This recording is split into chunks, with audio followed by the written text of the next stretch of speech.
guys, welcome back to another video. So this video will be my testimony video, as you can tell by the title.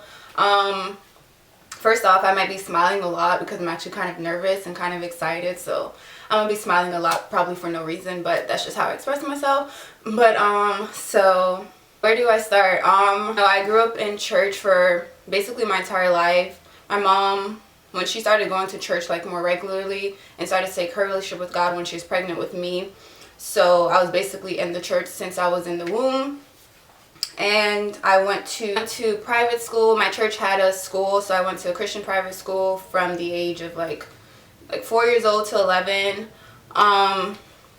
So growing up, church was something that was familiar to me. I knew about God. I didn't necessarily have my personal relationship with him, even though like at night times my mom would always make sure I like read my Bible, do my devotionals, but I never really had a deep relationship with God until I got to like college.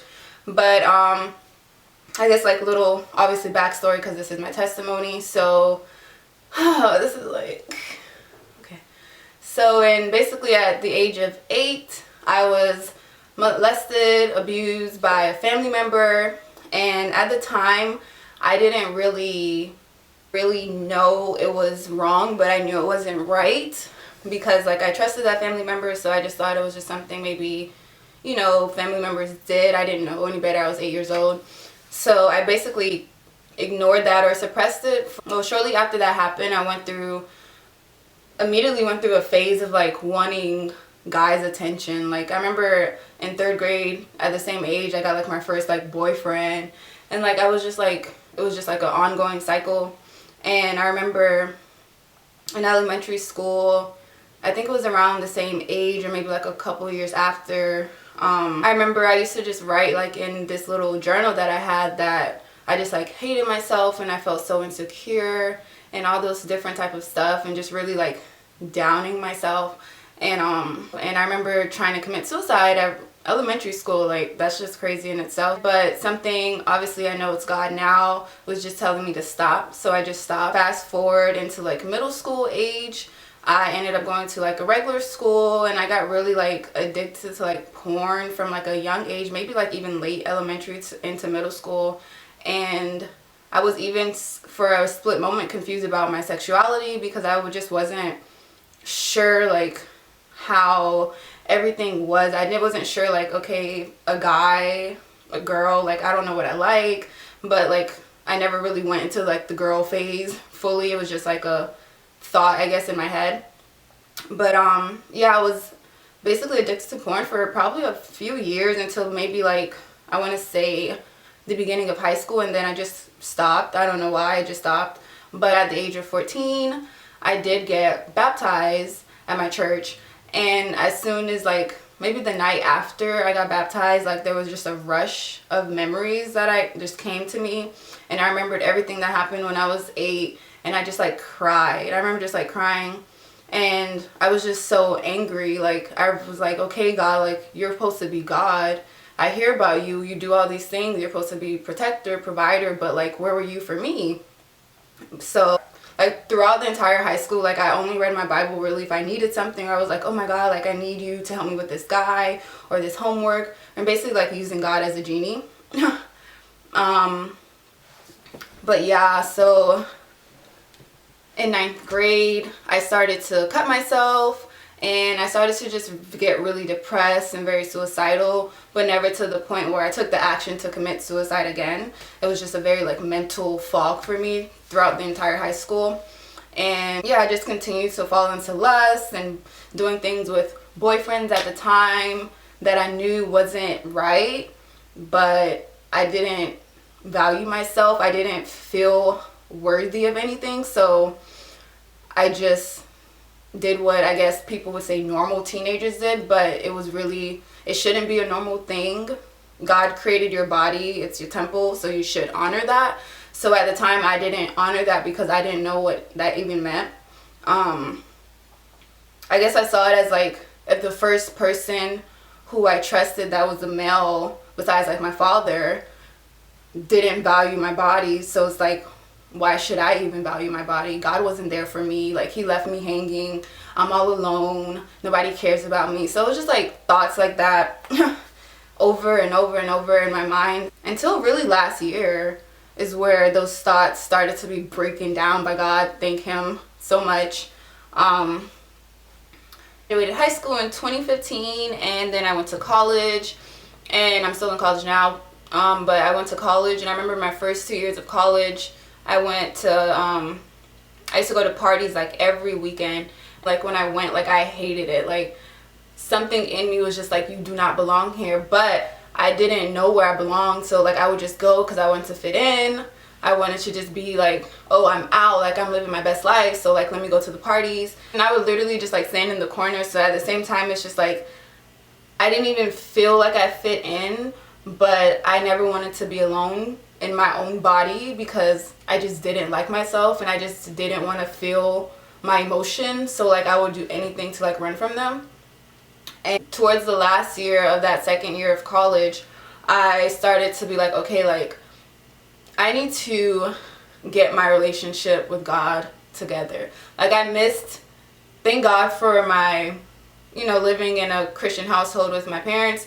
So I was used to the routine of church, and that's what got me back to on my journey with God, because I missed that going to church. I missed just like being in that atmosphere. So I slowly tried to find different churches, but I also still tried to do my own thing on the side. Like I would go to the club on a Saturday, go to church on Sunday, like just the whole, ordeal. But I remember specifically, I had 2 dreams that God showed me during that time when I was still like lukewarm, still trying to do the world stuff, still trying to get on this God train, and I was just like really confused. And I remember I had 2 dreams, and I have like a book right here with the notes. One of the dreams was a dream of the trumpet. I heard it in the dream. I looked to the sky, and then I heard a trumpet. And I don't know if you guys know, but I'll read it. In 1 Thessalonians 4 verses 13 through 18, it says, "And now, dear brothers and sisters, we want you to know what will happen to the believers who have died, so you will not grieve like people who have no hope. For since we believe that Jesus died and raised to life again, we also believe that when Jesus returns, God will bring back with him believers who have died. We tell you this directly from the Lord. We who are still living when the Lord returns will not meet him ahead of those who have died. For the Lord himself will come down from heaven with a commanding shout and the voice of the archangel and with the trumpet call of God. First, the believers who have died will rise up from graves. Then, together with them, we are still alive and remain on earth will be caught up in the clouds to meet the Lord in the air. Then we will be with the Lord forever. So encourage each other with these words." So specifically, verse 16 says, "For the Lord himself will come down from heaven with a commanding shout, with the voice of the archangel and with the trumpet call of God." And I saw that. I'm like, okay, sis, like you need to get your life together.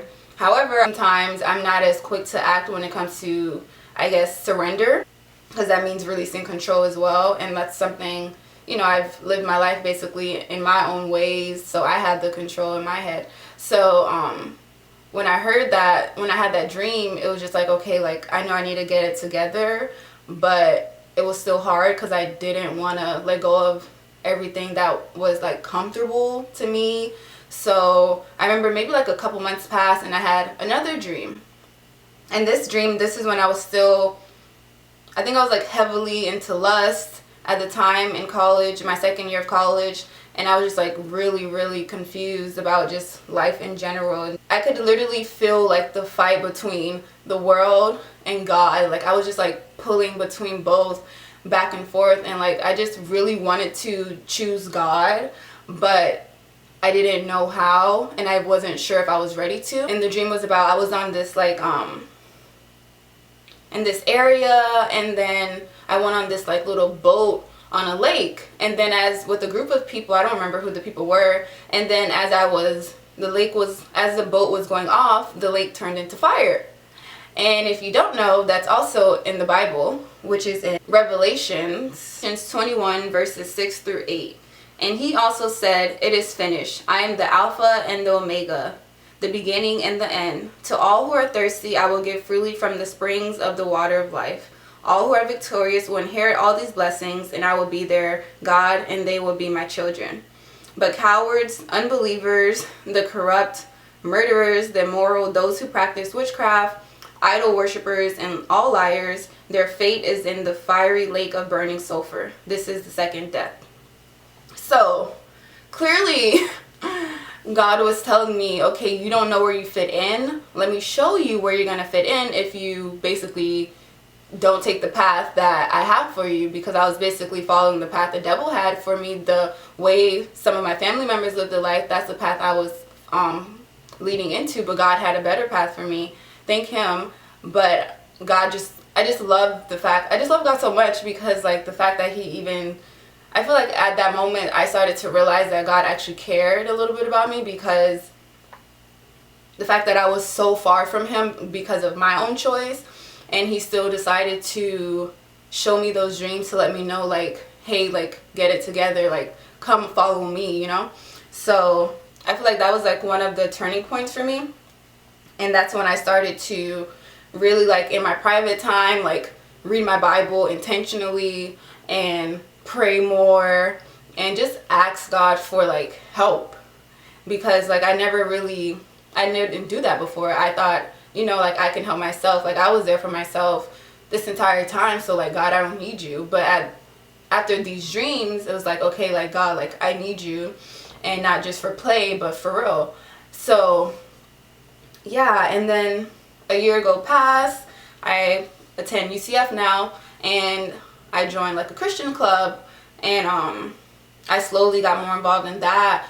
And then that, like, really changed my life, seeing a group of young people who really loved God, and it wasn't just like for talk. They just like really loved him, and they made the choice not to live in the world. They made the choice not to go to parties, and not to, this isn't like a diss to anyone who goes to parties, but there's certain things of the world and there's certain things of God, and certain environments are not of God.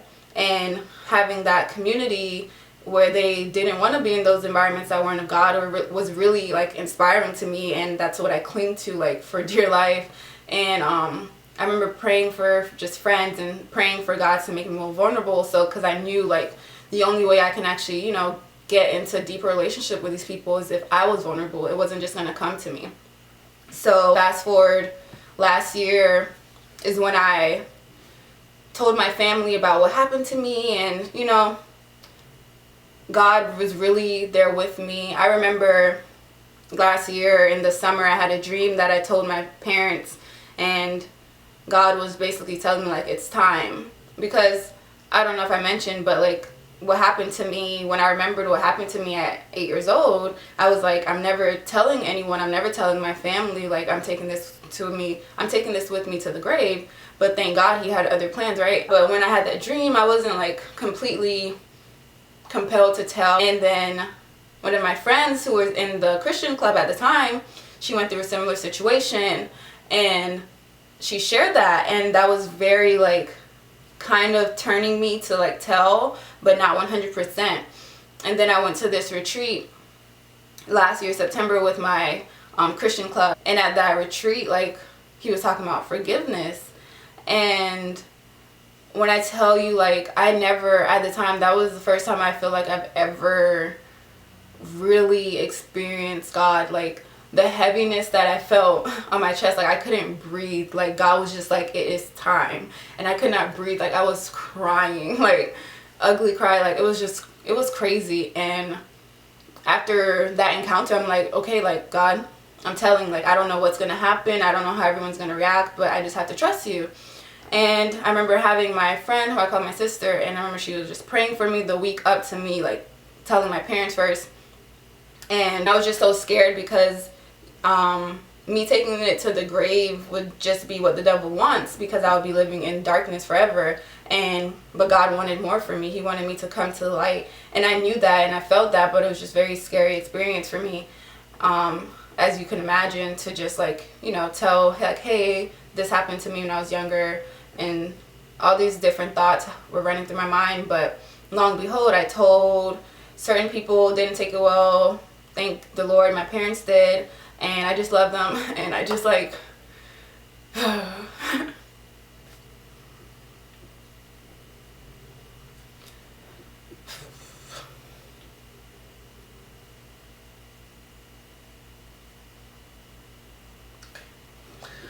gonna cry. I'm crying. Okay. Yeah, then I started to go to therapy, and then God placed on my heart First Peter like 2:9, and it talks about how you're chosen, and I'm just like, God, are you sure? Me, like, you sure?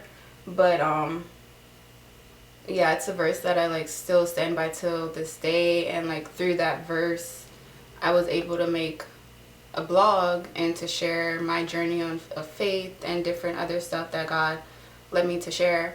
But the verse is 1 Peter 2:9. But you are not like that, for you are a chosen people, you are a royal priest, a holy nation, God's very own possession. As a result, you can show others the goodness of God, for he called you out of the darkness into his wonderful light. But I was just like really shook at the fact that like he cared so much, and yeah, he cares about you too. And I just really got through that verse. He basically like shared with me like he would use me to help other women and other young girls like know their worth and that they're chosen as well. And he will use that through like my voice, my gifts, my talents, and so much other things. And like he will use me to speak his word in like nations. And it's just like, so, even to this day, I'm just like like I'm just like I don't know if you got the right one, but of course that's just like me still in like the slavery mentality, and just the devil trying to plant seeds in my mind so I can forfeit the plans that God had for me. But you know, I'm accepting the things that God has called me to do, because it's not through my power, it's not through my strength, it's through him, and my strength comes from him, and it's for him to get the glory. And that's basically my testimony. I want to share a verse with you guys. It's Psalms 34 verse 18, and it says, it's a verse that I really love. The Lord is close to the brokenhearted, he rescues those whose spirits are crushed. And I just really want to encourage you, like if you feel led to share something that's happened to you with a confined family member, or just whatever God is leading you to do, I encourage you to share that. Or if you're feeling like suicidal, or if you're struggling with depression, like God can like release you from those things. He can set you free. All you have to do is just run to him, and he will comfort you. He will remove those bondages from you. And yeah, I just hope you guys really enjoyed this and it touched you in some way. I was actually very nervous to do this, and it was something God put in my heart 2 months ago, but here I am now finally doing it. And yeah, I just want to pray with you, and then that's about all I got for y'all. So dear Lord, I just thank you for each and every individual who is watching this right now. I just pray that they know that you've chosen them, that you've called them, that you've seen them from the beginning of time till the end of their lives, my God, that you have a plan and a purpose for them, and that you will use them in ways that maybe men disqualified them, but you qualified them, because it's through your strength and it's through you that we're able to do things. And that I just pray that they run to you, that they just are comforted by you. And I just pray that the devil in hell can keep them from the plans and the purposes that you have for them. And I just pray, God, that they just run to you and find community, and that they just continue to just surrender every hurt, every pain, or whatever it is that they're dealing with to you. And I just thank you for using me as your vessel to share my testimony, and just to glorify you in everything. And in Jesus' name I pray, amen. Bye guys.